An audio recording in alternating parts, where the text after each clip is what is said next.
চলে এসেছি রান্নাঘরে। আজ একটু চটপট করে পটল চিংড়ি বানাবো।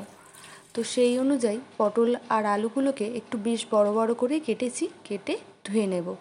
আর এদিকে চিংড়ি মাছের খোলাগুলো ছাড়িয়ে মাছটা ভালো করে বেছে নুন আর হলুদ মাখিয়ে রেখেছিলাম। এবার কড়াইতে মাছগুলো ভাজবার জন্য পরিমাণ মতো তেল দিয়ে তেলটা বেশ ভালো করে গরম হতে দিলাম। তারপরে সেই তেলে মাছগুলো ছেড়ে দিলাম। এবারে মাছগুলোকে একটু বেশ ভালো করে লাল লাল করে ভেজে নিতে হবে। মাছগুলো ভাজা হোক ততক্ষণ পটল আর আলুগুলোর মধ্যে একটু নুন আর হলুদ মাখিয়ে নেওয়া যাক।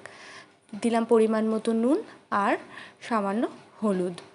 তারপরে নুন আর হলুদ দিয়ে পটল আর আলুগুলো ভালো করে মাখিয়ে রেখে দেবো কিছুক্ষণ। ততক্ষণে আমার মাছগুলো বেশ লাল লাল করে ভাজা হয়ে গেছে। আরও কিছুক্ষণ এপাশ ওপাশ ভালো করে ভেজে নেব। এরকম লাল লাল হয়ে গেছে, দেখুন কত সুন্দর লাগছে মাছের কালারটা। ব্যাস, এবার একটা থালায় এটাকে তুলে নেব। তারপরে কড়াইয়ের মধ্যে দিয়ে দিলাম আরও কিছুটা তেল এবং তেল দিয়ে কেটে রাখা আলুগুলো দিয়ে দিলাম ভাজবার জন্য। আলুগুলো বেশ এরকম সুন্দর লাল লাল হয়ে গেলে একটা থালাতে তুলে নিলাম। তারপরে ওই কড়াইতে আরও কিছুটা তেল দিয়ে দিলাম কেটে রাখা পটলগুলো। পটলটা ভাজা হতে একটু সময় লাগবে, আমি একটু চাপা দিয়ে ভেজেছিলাম, আপনারা একটু চাপা দিয়ে ভাজবেন। চলুন মশলাগুলো বেটে নিই। পেঁয়াজ, আদা, রসুন আর কাঁচা লঙ্কা মশলাগুলো বেটে নিতে নিতে এদিকে আমার পটলটাও বেশ মজে এসেছিলো, ভাজা প্রায় হয়ে গেছে। তুলে নিয়েছিলাম থালায়। এদিকে ফোড়নে দিয়েছিলাম শুকনো লঙ্কা, তেজপাতা, জিরে আর কুচি করে কেটে রাখা পেঁয়াজ আর কাঁচা লঙ্কা। তারপরে সেগুলোকে বেশ ভালো করে লাল লাল করে ভেজে দিয়ে দিয়েছিলাম বেটে রাখা মশলাটা। তার মধ্যে দিয়ে দিলাম একটু হলুদ, পরিমাণ মতো নুন আর দিয়ে দেবো একটু লঙ্কার গুঁড়ো।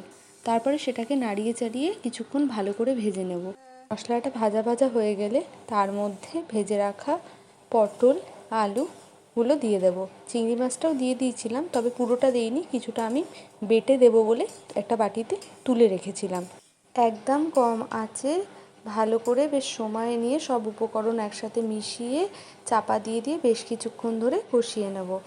কিছুক্ষণ পর ওর মধ্যে দিয়ে দেব বেটে রাখা দারচিনি, কাজু আর চিংড়ি মাছ বাটাটা। তারপরে এগুলো সব দিয়ে আরও কিছুক্ষণ বেশ অল্প আঁচে ঢেকে ঢেকে এটাকে রান্না করে নিয়ে এটার মধ্যে দিয়ে দেব পরিমাণ মতো জল, দিয়ে দেবো সামান্য কিছুটা চিনি।